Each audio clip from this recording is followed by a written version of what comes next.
Atas nama Bapa dan Putra dan Roh Kudus, amin. Shalom Aleichem bersama Mesia. Selamat bertemu kembali saudara dengan saya Archimandrit Romo Daniel Biantoro, Ketua Umum dan pendiri dari Gereja Ortodoks Indonesia. Hari ini adalah Rabu, tanggal 20 tahun 2002 Juli tahun 2022. Sebagaimana biasa, setiap Rabu sore kita membahas Injil Yohanes. Sekarang sudah sampai kepada Injil Yohanes chapter 43, perikop dari Yohanes 7 ayat yang ke-45 sampai 52.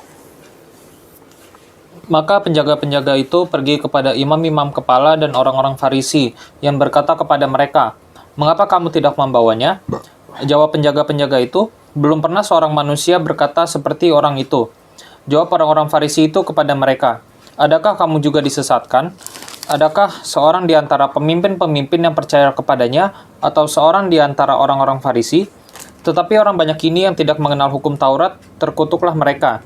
Nikodemus, seorang dari mereka yang dahulu telah datang kepadanya, berkata kepada mereka, "Apakah hukum Taurat kita menghukum seseorang sebelum ia didengar dan sebelum orang mengetahui apa yang telah dibuatnya?" Jawab mereka, "Apakah engkau juga orang Galilea? Selidikilah kitab suci dan engkau akan tahu bahwa tidak ada nabi yang datang dari Galilea." Iya.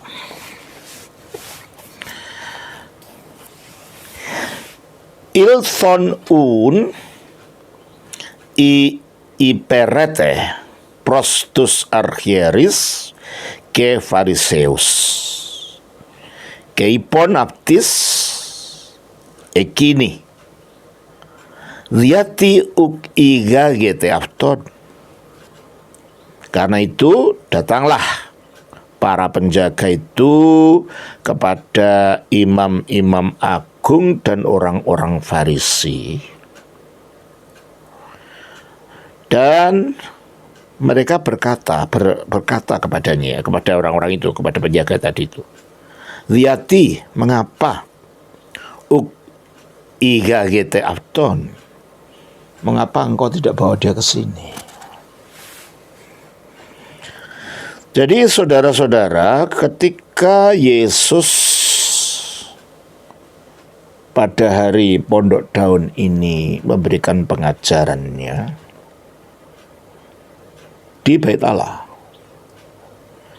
memang sudah ada keinginan para petinggi agama waktu itu, baik dari kalangan orang-orang Farisi maupun dari kalangan para imam yang kebanyakan mereka adalah orang-orang liberal dan lebih politik pendekatannya. Mereka mengintai Yesus. Kalau kita baca, banyak yang dilakukan untuk mengintai Yesus. Dan di Bait Allah itu sendiri ada semacam penjaga, itu semacam polisi Bait Allah, yang akan menegakkan ketentuan-ketentuan hukum yang berlaku di Bait Allah. Ya, terutama kalau ada orang dianggap sesat, bisa ditangkap oleh polisi Bait Allah ini. Ya. Nah, polisi-polisi Bait Allah ini atau penjaga-penjaga ini setelah bertemu dengan Yesus melaporkan kepada orang-orang Farisi. Ya. Melapor kepada orang-orang Farisi tentang Yesus. Coba kita baca di dalam ayat 32 dari pasal 7 ini. Ayat 32. Orang-orang Farisi mendengar orang banyak membisikan hal-hal itu mengenai dia. Dan karena itu imam-imam kepala dan orang-orang Farisi menyuruh penjaga-penjaga Bait Allah untuk menangkapnya. Sebenarnya imam-imam, kaum imam dan orang Farisi ini secara teologi mereka bertentangan. Secara politik pun mereka bertentangan, mereka tidak setuju satu sama lain. Teologinya mereka berbeda. Tetapi di balik permusuhan yang ada di antara mereka, ketika mereka mau menangkap Yesus, Mereka bersatu. Sama ketika Herodes dan Pontius Pilatus, yang sebenarnya mereka berdua itu bermusuhan, tapi ketika mau menangkap Yesus, mereka bersatu. Demikian juga orang-orang Farisi ini dengan orang-orang Saduki ini. Ketika mereka mau menangkap Yesus, mereka bersatu. Kadang-kadang itulah dunia itu. Biarpun kita bermusuhan, kalau itu musuhku dan itu musuhmu, nah kita bisa menjadi teman. Hanya pada poin itu untuk menghancurkan, sama-sama menghancurkan musuhnya. Ini terjadi di mana saja. Di organisasi massa, di dalam persekutuan keagamaan, atau di kantor, atau bahkan di gereja. Ketika ada seorang yang dianggap musuh di dalam gereja, kalau tadinya mereka saling tidak bersapa gitu, mereka akan bersatu untuk bersama-sama menjatuhkan orang yang dimusuhi secara bersama itu. Dan inilah yang terjadi dalam kasusnya Yesus. Dan mereka setuju untuk mengirim polisi-polisi Bait Allah itu. Jadi secara historis antara orang-orang Farisi dan kaum imam kepala itu tidak memiliki hubungan yang harmonis satu dengan yang lain. Kebanyakan dari kaum imam kepala itu adalah orang-orang Saduki yang merupakan lawan politik dan lawan agamawi dari orang-orang Farisi. Yohanes berkali-kali mengkaitkan dua kelompok ini di dalam Injil yang ditulisnya. Coba kita lihat ayat yang ke pasal 11 ayat 47. Lalu imam-imam kepala dan orang-orang Farisi. Imam kepala dan orang-orang Farisi. Kita baca juga ayat 57. Sementara itu imam-imam kepala dan orang-orang Farisi. Imam-imam kepala dan orang-orang Farisi. Pasal 18 ayat 3. Maka datanglah Yudas juga ke situ dengan sepasukan prajurit dan penjaga-penjaga Bait Allah yang disuruh oleh imam-imam kepala dan orang-orang Farisi. Nah, inilah penjaga-penjaga Bait Allah yang disebut sebagai apa tadi di sini? Penjaga-penjaga itu. Disuruh oleh siapa? Imam-imam kepala dan orang-orang Farisi. Juga pasal 7 ayat 45. Maka penjaga-penjaga itu pergi kepada imam-imam kepala dan orang-orang Farisi. Imam-imam kepala dan orang Farisi. Jadi dalam Injil ini selalu dikaitkan imam kepala dan orang Farisi bagi menekankan bahwa kerjasama mereka, kelompok yang saling tidak harmoni ini, terbit dari rasa kebencian bersama terhadap Yesus. Kedua-duanya merasa takut pada iman dari mereka yang dianggapnya dipengaruhi oleh Yesus. Coba kita baca ayat 31. Tetapi di antara orang banyak itu ada banyak yang percaya kepadanya. Nah, di orang banyak itu ada banyak yang percaya, mereka ketakutan. Mungkin ketakutan kehilangan pengikut. Akhirnya timbul kebencian. Biasanya gitu kan. Kalau orang merasa dirugikan, akan membenci orang yang dianggap merugikan, dan akhirnya mengadakan serangan membabi buta. Bukan hanya secara verbal, tapi juga kadang-kadang menggunakan kekuasaan kalau mereka mempunyai kekuasaan. Atau menggunakan uang untuk membayar orang untuk melaksanakan apa yang menjadi polisi mereka untuk menghancurkan orang yang dibenci itu. Dan ini yang terjadi di sini. Ya. Dan juga mereka takut pada penghormatan dan penerimaan orang-orang itu atas Yesus dan mengakuinya sebagai Mesias. Oleh karena itu mereka melakukan perlawanan ini. Jangan sampai orang mengakui dia sebagai Mesias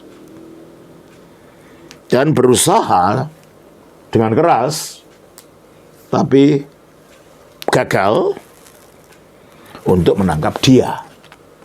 Coba ayat 30. Mereka berusaha menangkap dia, tetapi tidak ada seorang pun yang menyentuh dia sebab saatnya belum tiba. Oke. Tidak seorang pun yang menangkap dia. Jadi gagal tujuan mereka itu. Ya memang kalau itu rencananya Allah, kalau Yesus datang itu atas kehendak Allah, apapun usaha manusia untuk menggagalkan ya tidak bisa gagal. Tapi kalau sudah waktunya, memang sewaktunya dia harus ditangkap, ya dia sudah waktunya, dia tahu ya ini saatnya dia harus ditangkap. Ya tak? Nah, kembali kepada para penjaga-penjaga tadi adalah polisi Bait Allah yang bertugas untuk memelihara keamanan di dalam Bait Allah dan sekitarnya. Mereka juga dapat digunakan oleh kaum Sanhedrin. Sanhedrin itu adalah majelis ulama agama Yahudi di zaman itu. Ya. Itu majelis ulama para Yahudi di zaman itu. Jadi mereka dapat digunakan oleh kaum Sanhedrin di wilayah di luar lingkungan Bait Allah, di dalam pertengkaran agamawi yang tidak berdampak pada kebijakan pemerintah Roma. Oke? Jadi kita jelas kalau gitu. Siapa orang-orang ini yang diutus untuk menangkap dia atau memata-matai dan menangkap Yesus. Nah, kan kembali kepada ayat 5 ini. Mengapa kamu tidak membawa dia ke sini? Ya, kalau dijelaskan dalam ayat 30 tadi, ya karena waktunya belum sampai. Jadi mereka tidak bisa menangkap, atau juga mungkin mereka takut karena banyaknya orang yang sudah percaya kepada Yesus. Mereka tidak bisa membawa itu. Ayat 46. Apekrifisan iperete.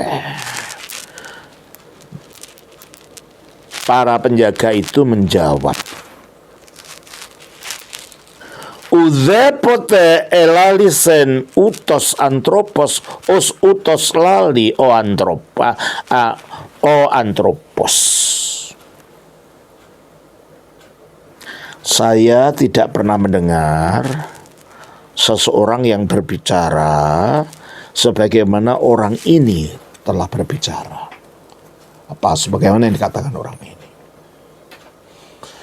Jadi kelihatannya orang-orang ini setelah berhadapan-hadapan dengan Yesus, ya, mereka terkesima.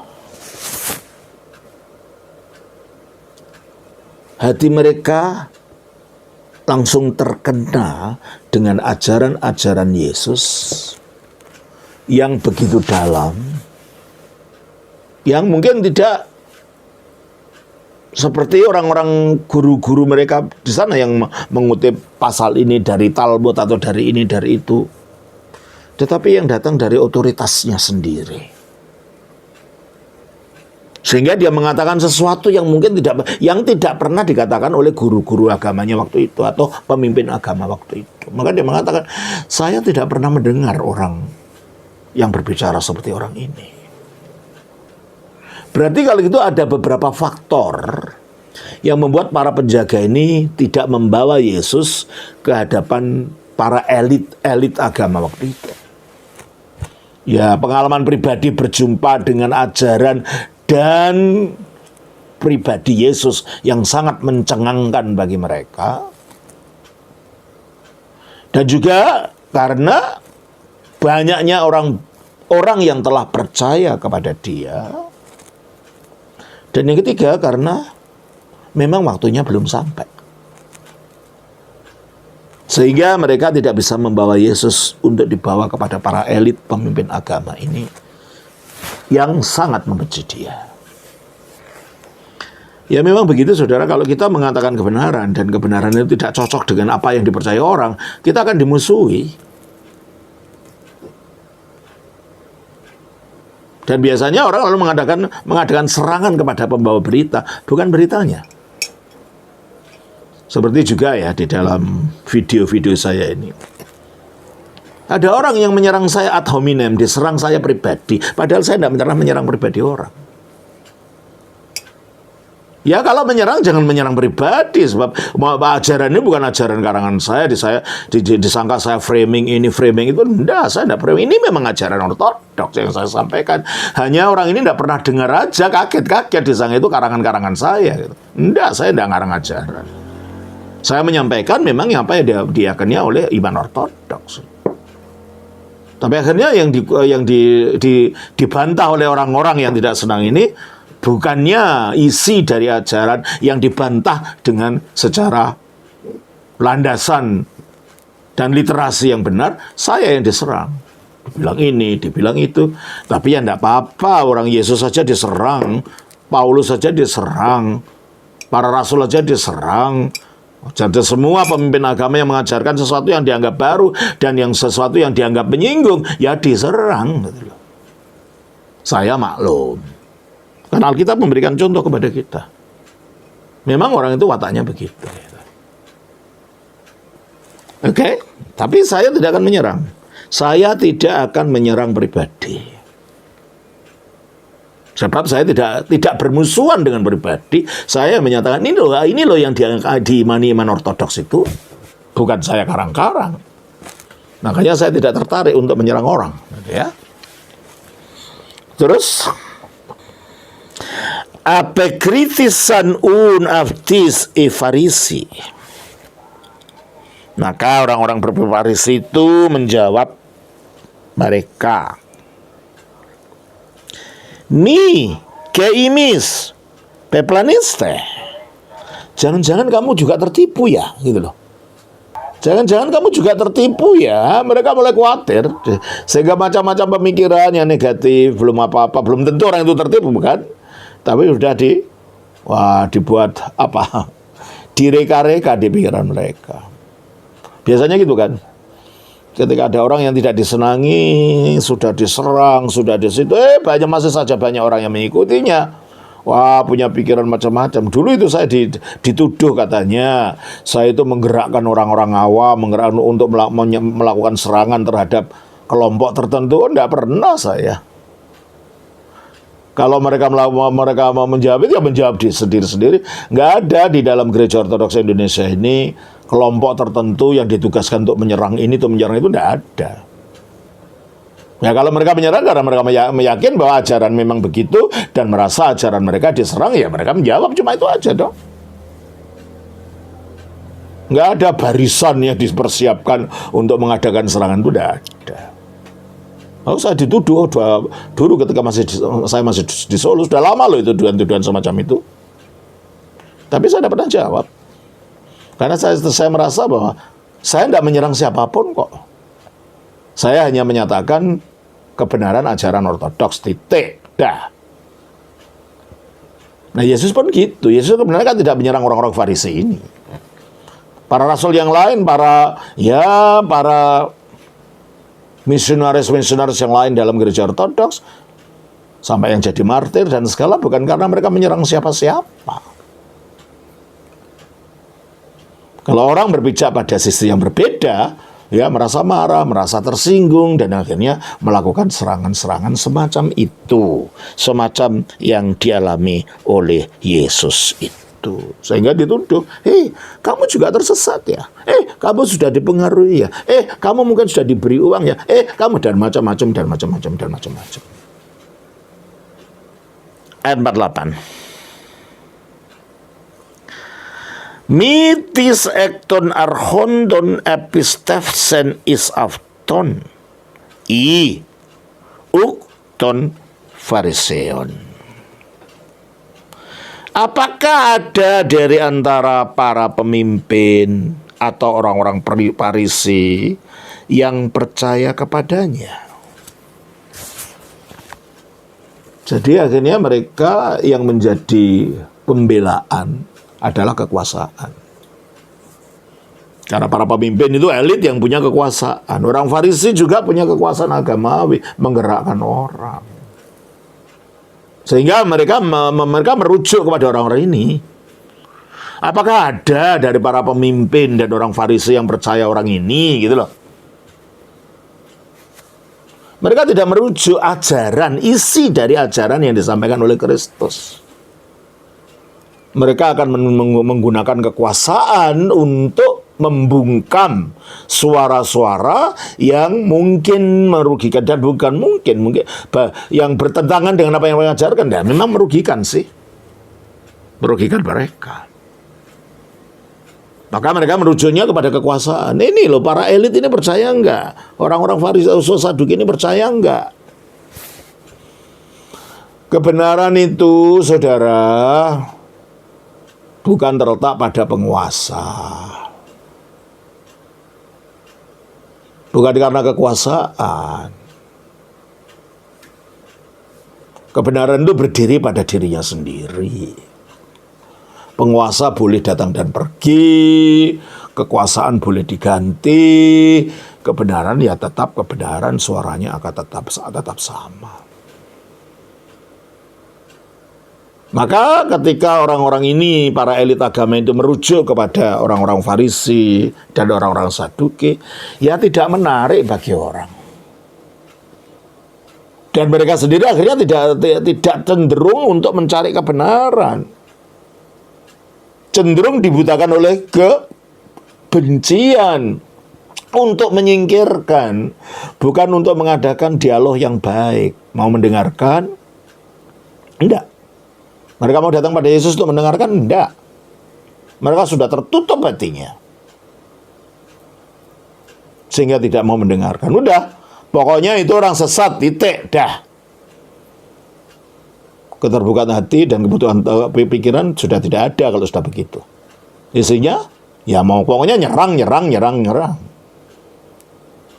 Mereka tidak akan melihat poin yang baik di dalam diri orang-orang pembawa ajaran yang dibenci, yang dianggap menyinggung keyakinan mereka. Ya, Allah tetapi Ochlos, orang banyak itu, atau orang banyak itu, atau ini, omiginoskon, yang tidak mengetahui tonomon, hukum atau hukum Taurat dalam hal ini, eparati isin, terkutuklah mereka. Pada zaman itu, saudara, orang banyak yang tidak mengetahui hukum Taurat ini, oleh orang-orang elit agama, mereka disebut sebagai Am-Haares. Am-Haares itu artinya apa? Kaum tanah. Orang banyak maksudnya. Yang dianggap bodoh, tidak tahu Taurat, tidak tahu hukum, tidak tahu apa-apa, ya gitu. Ya mungkin kalau dulu sih, kalau di Jawa itu ada orang abangan gitu ya, tidak menjalankan perintah agama, tidak tahu agama, ya agama hanya secara apa ya, secara formalnya beragama ini, tetapi yang dipraktekkan adalah sesuatu yang lain lagi. Ini orang-orang demikian itu dibenci oleh kelompok-kelompok yang merasa dirinya puritan gitu ya.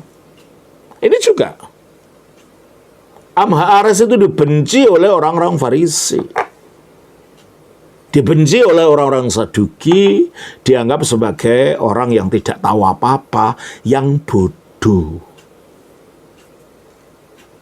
Maka mereka mengatakan, ya maklum saja kalau orang ini percaya pada Yesus sebagai Mesias. Mereka kan bodoh.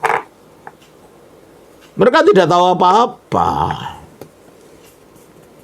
Biasanya, saudara, kalau orang punya kekuasaan, mereka tidak punya pengetahuan sendiri. diperhadapkan pada sesuatu yang mereka anggap baru dan mengagetkan bagi mereka, yang selama itu mereka terkungkung di dalam dogma mereka sendiri. Maka mereka menghina. Oh, itu sesat, padahal nggak tahu sesatnya di mana. Kalau ditanya pun nggak tahu gitu ya. Atau kalau mereka mendengarkan, akhirnya itu dibolak-balik gitu, dibalik-balikkan gitu. Nah, ini sifat manusia, tidak berubah dari dulu sampai sekarang. Ya, terkutuklah mereka. Ya, jadi jangan diikuti orang terkutuk. Biar saja kalau mereka percaya pada Yesus, itu kan orang bodoh. Mereka orang terkutuk, Am Haares ini. Ya. Tapi di tengah suara-suara dari kaum imam ini dan orang-orang Farisi, yang kelihatannya hampir semuanya membenci Yesus dan sepakat untuk menghancurkan Yesus, ada suara yang lain. Ayat 50. Legi Nikodemus prosaftos. Berkatalah Nikodemus kepada prosaftus, maksud saya. Berkatalah Nikodemus kepada mereka, O elson prosafton proteron. Yang dulu sudah pernah mendatangi Yesus. Itulah yang kita setelah bahas di dalam pasal 3. Coba kita baca Yohanes pasal 3 ayat 1. Adalah seorang Farisi yang bernama Nikodemus, seorang pemimpin agama Yahudi. Iya toh? Terus? Ia datang pada waktu malam kepada Yesus. Ia datang pada waktu malam kepada Yesus. Dia orang Farisi, maka dikatakan di dalam ayat ini, ayat yang ke-50 ini, is on ex afton, karena dia itu berasal dari mereka, bagian dari mereka. Ya kan orang Farisi dia. Dan pemimpin juga. Dan dia rela untuk mendengarkan Yesus. Jadi tahu sebenarnya posisinya Yesus gimana. Yang lain tuh enggak. Makanya ketertutupan, kesempitan pandang, hanya fokus pada apa yang diyakini saja, itu dapat menimbulkan kebencian dan itu dapat menimbulkan perpecahan. Nah, itulah sebabnya saya selalu mengajarkan kepada saudara-saudara, jangan takut membaca buku-buku apa saja. Di perpustakaan sini ada banyak terjemahan dari kitab suci agama-agama lain dengan bahasa aslinya tentunya. Ya saya baca. Sehingga saya bicara, saya tidak berbicara karena saya memframing sesuatu, enggak. Saya berbicara berdasarkan literasi yang saya baca. Nah, kalau orang setuju atau tidak setuju karena itu bertentangan dengan keyakinan, itu masalah lain. Tapi yang saya sampaikan adalah apa yang dapat dipertanggungjawabkan dari sumber-sumber yang ada, sumber-sumber tertulis yang ada. Nah, Nikodemus adalah orang yang rela terbuka seperti ini. Sehingga Nikodemus menyuarakan suara yang lain. Di dalam ayat ini ya, 50 itu. 51. Mi onomos imun krini tonantropon ean mi akusi. Proton parafto, bukankah hukum Taurat kita tidak menghakimi manusia jika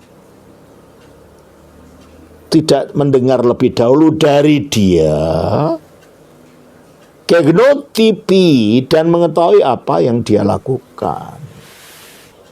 Ya, kalau mengkritik orang hanya dari rasa tidak senang, rasa prejudis, rasa praduga, rasa tersinggung karena keyakinannya merasa diungkit-ungkit, ya akhirnya bukan keadilan yang dimunculkan, ya rasa tidak senangnya itu yang dimunculkan.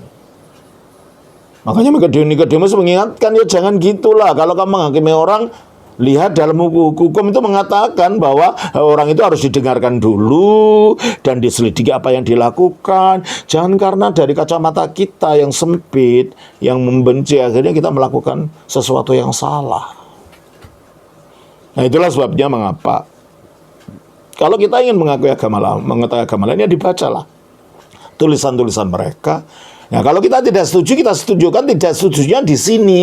Kalau kamu di situ, kami di sini. Bukan karena benci, ya karena memang kenyataannya ajarannya beda kok, gitu kan.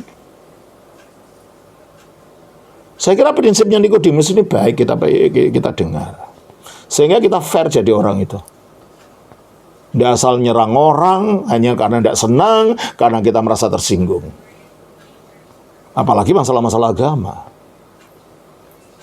Akhirnya terjadi apa? Penghujatan, kebencian, perendahan, penghinaan, gitu yang akhirnya yang terjadi, gitulah. Serangan secara ad hominem, orangnya yang diserang, bukan idenya, bukan pemikirannya. Itu tidak fair, itu tidak intelektual itu, kalau orangnya yang diserang itu. Ya. Seperti orang nyerang saya, padahal saya itu tidak kenal orang itu yang menyerang-nyerang saya itu. Dan saya tidak pernah menyerang orang siapapun, tidak. Kalau saya membahas, itu membahas ajarannya. Kalau kami begini, mengapa sih? Ada yang mengatakan, kok selalu membanding-bandingkan? Ya semua orang juga akan membandingkan kalau berbicara masalah pemikiran itu. Oh, kami begini karena apa? Terutama iman ortodoks, ini orang baru tahu. Maka kalau saya membandingkan supaya orang tahu bukan begini karena ada kemiripan dengan yang lain, maka dijelaskan bedanya gini. Jadi membandingkan itu bukan untuk merendahkan, membandingkan untuk mengatakan ini loh, jelasnya ajaran ortodoks itu begini gitu. Ya. Terus ayat 52, apekritisan keipen afto. Mereka menjawab dan berkata kepadanya. Jadi para elit agama waktu itu, elit politik dan elit agama waktu itu, lalu menjawab Nikodemus. Kan mereka merasa udah paham pinter. Mikesi istis Galilea. Jangan-jangan kamu juga berasal dari Galilea. Penghinaan sudah ini. Orang Galilea itu dianggap orang yang rendah gitu loh. Kayak mungkin kalau di kita itu orang desa gitu, orang desa gitu. Nggak mau mendengarkan, kata Nikodemus lalu didorong, kamu dari Galilea gitu. Ya. Mike si ektis Galileas i. Jangan-jangan apa kamu juga dari Galilea? Eref Nison.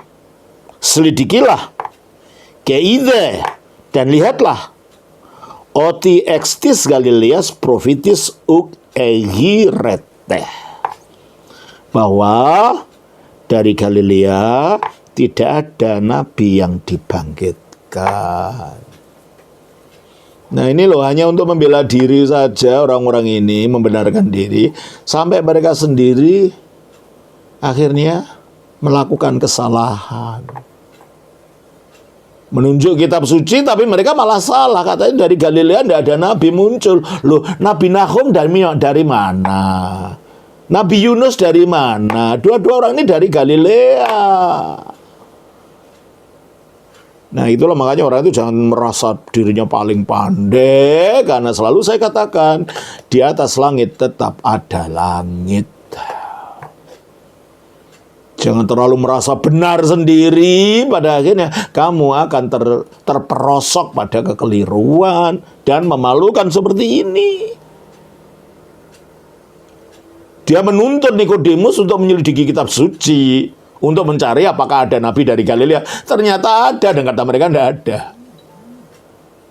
Nabi Yunus dan Nabi Nahum itu dari Galilea dua-duanya. Nah ini. Maka kita belajar untuk tetap rendah hati.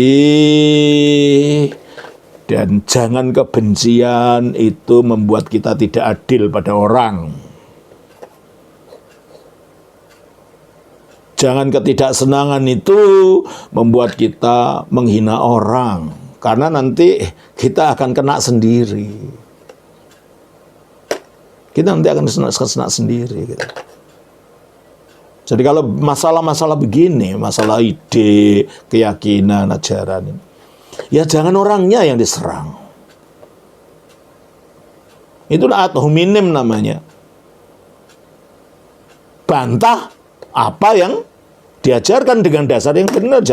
Jangan duga-duga, keliru itu nanti. Ya.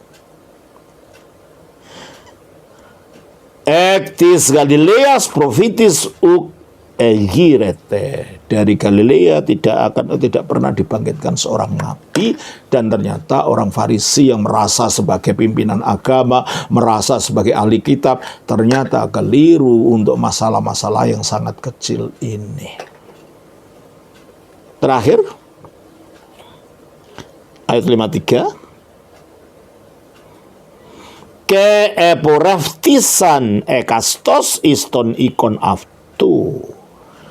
Dan mereka masing-masing kembali ke rumah mereka, ke rumahnya.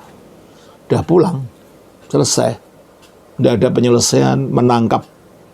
Nggak sampai, argumentasinya menggantung. Dan akhirnya, ini tidak menunjukkan siapa salahnya Yesus, menunjukkan siapa orang-orang itu. Demikian juga serangan-serangan itu nanti akan bukan orang akan melihat, bukan saya nanti. Ya kalian-kalian yang menyerang saya itu nanti orang akan melihat, menilai. Ya, saya kira gitu saja. Kiranya Tuhan berkati. Shalom. Senang Bapa, Putra, Roh Kudus. Amin.